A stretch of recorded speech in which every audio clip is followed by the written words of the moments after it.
I could introduce Chris Bailey, who is the campaign manager for Action of Empty Homes, and I think you'll find this really interesting. So over to you, Chris. Okay, I entitled my little piece today, "What Empty Homes Tell Us About the Housing Crisis," or Homes and how we can campaign for change. So, a few headlines on the screen there that stem from some of our work over recent years. Lots of numbers being thrown around. I quite like the one about home building being at a 30-year high, but empty homes showing it's the wrong kind, because I often say that one of the big problems with housing policy these days is we're building the wrong housing, the wrong kind of housing.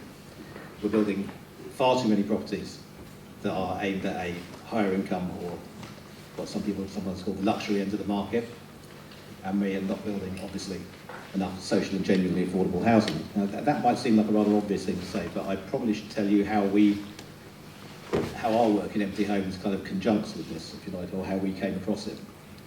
Some years ago, we were commissioned to look at a phenomenon called buy-to-leave property. And buy-to-leave is a kind of phenomenon that we associate perhaps with towers of luxury flats in London, but it's probably, you've probably seen similar ideas when you look at a big new development and you think, there's lots of development happening, but we've still got a shortage of housing. And then you look at these developments and they don't look very occupied. So we were commissioned by a charity or the trust in London to look into what was called the buy-to-leave phenomenon and what was happening to these houses. And clearly in a property market like London, some of this stuff is ending up being bought by people who are trying to keep their either legitimately or ill-gotten gains safe from various foreign governments they might want to keep it safe from, whether it's the Russians or the Chinese or whoever it happens to be. But when we looked at it, we found that wasn't really the major issue. There was much more housing going in other directions that wasn't housing anybody, was remaining essentially empty, not always recorded in official statistics, sometimes recorded in ways that do not make it obvious that it's empty, and very much below the radar. So anyway, when you look at basic statistics on empty homes, you'll find that there are about 250,000 empty homes in the country, long-term empty. That sounds like an awful lot, and it is quite a lot. Although the developer lobby will always tell you that it's a small number by international comparisons. But then again, I think as we move towards a quest for net zero, we shouldn't really be in the business of trying to solve our housing crisis by making sure that 10% of our homes are empty. Not least when a surprisingly large percentage are empty already. So that statistic is, if you like, the ones that are recorded as long-term empty. There are a whole host of other types of empty home. And when you look beyond that into the deeper statistics, you pretty rapidly find that even without getting into the issue of second homes that don't have any primary residential use, I know that's a big issue around here, as it is in many coastal communities, you pretty rapidly get to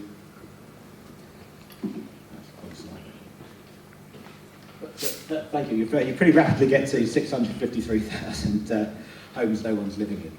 And then the next part of the story is, if you like, are the so-called second homes. One of the things that's interesting about government statistics on housing is that there's no such thing as a third home. You can have as many second homes as you like. A second home is just a furnished home with no one living in it.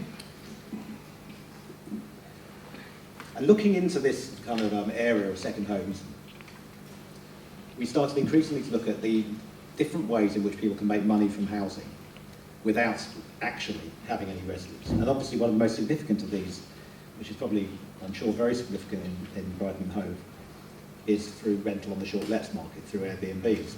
And because this area is almost completely unregulated in the UK, or certainly in England, actually, because there is regulation coming in, quite forceful regulation in Scotland, and some very good new policies coming in Wales as well.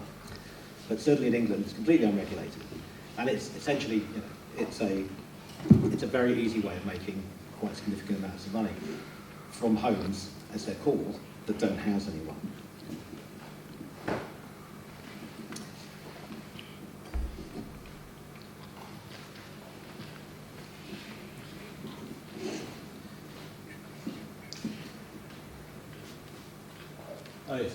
There's a little bit of Airbnb mapping for us from a nice website called AirDNA, which allows you to look at quite how many Airbnbs there are in your area, and how many of them are what we would call entire home rentals or whole home rentals. And whole home rentals are significant because the sort of mythology of Airbnb is this mythology about hosts, but increasingly, people are investing in Airbnb almost the way they'd invest in a commercial property fund. The home is managed by another company, by another middleman. They may have numerous listings on Airbnb, and essentially they're just investing in property. This is essentially property being sucked out of use.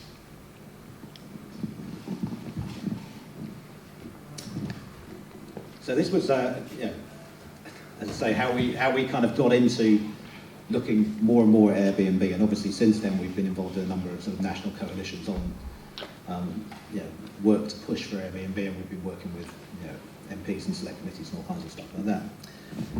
But probably the basic way that we need to address this in this kind of context is to think about what would be a sensible way for Airbnb to be regulated in your community, or for short, that's to be regulated.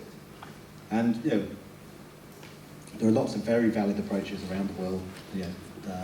Very straightforward licensing controls that have been applied in cities like Barcelona. Various total bans in some areas that have been experimented with in Amsterdam and are now being experimented with in Edinburgh. So, there are very practical measures to be put in place. I mentioned the Welsh legislation, which is coming through a few minutes ago. What Wales have done is they've actually created 3 separate, what are called use classes of property for residential homes. And they've said, when you get planning permission for a house, or your house is default a normal primary residential home, if you want to change its use to a short-term let, also a second home which isn't going to be occupied and may even not be let, you have to apply for a change of use. Now, this is something that I think is probably this is the kind of the best possible solution you can get to how you control and regulate Airbnb at a local level, because that means that a community can make its own decision. They can decide, for example, how important their tourist economy is. When a developer comes to them with a planning application, that developer might even apply to build something which is specifically for that market, but then they can make a rational decision about it.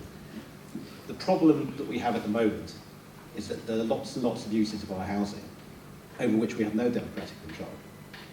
Councillors are asked to give planning permission for homes, and then mysteriously they find that the number of homes they're given planning permission for, or the number of homes that are meant to be contributions to social housing, don't happen.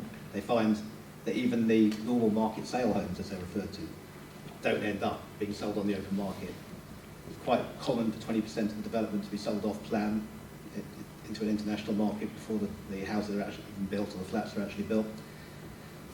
So you get this kind of degradation of the amount of stock. So, and I suppose that was the reason really what we started off with this work on Buy to Lead, because the people who proposed it to the trust that gave us the money to do the research was trying to answer the question, which a question that's painfully evident to you if you stand at any sort of high point on the London skyline, which is how is there all this building going on and we still seem to keep ending up with less housing available?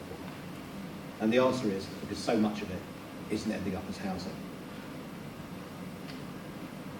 So, practical measures for councils. I mean, I won't bore you with the basics of it, but there are limited powers that councils have. The trouble is, there are endless obstacles put in their way.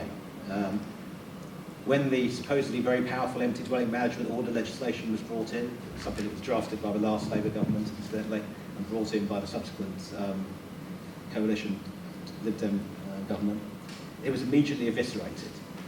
It was made extremely difficult to get an empty dwelling management order. Empty dwelling management order sounds like a great idea. In theory, it means if the owner is not bringing a property back into use or just not responding to the council and it's been empty for a period of time, originally it was only 6 months, it's now 2 years, then the council can, in theory, step in, do the property up, rent it out for a 7-year period, and recoup the cost from the rental.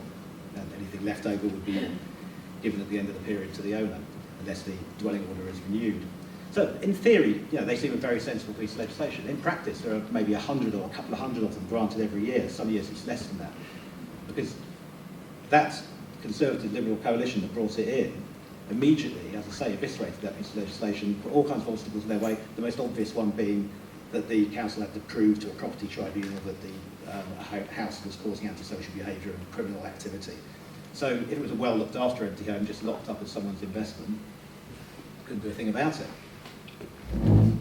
My favourite people to quote on this, incidentally, are the Tory council of Kensington and Chelsea. You might think that's an odd thing for someone who's involved in the housing campaign to quote, but the only reason I do it is because they have 10,000 of these. And there's nothing the Tories hate more than getting the Tories to sort of hit them with, if you like. So we're always very keen to get the Kensington and Chelsea Tories complaining to the Tory government about how they'd like to have stronger powers on this. Anyway, so that's probably a reasonable point to get to, if you like. That's where we came at it from. We came at it from what's sucking the housing out of the housing stock, what's preventing housing getting into use, what's reducing housing available. And clearly I think Airbnb is a big factor, particularly in communities like the one we are here. And the other major factor, of course, is we're not building enough housing of the right type for the people who most need it, which is genuinely affordable and social housing.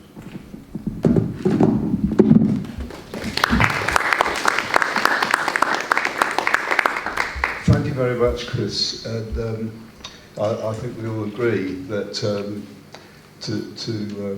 deal with the shortage of housing, we need to make the most of the stock we have at the moment. So I think action on empty homes could be an important part of the solution. So it will be interesting to see where that goes.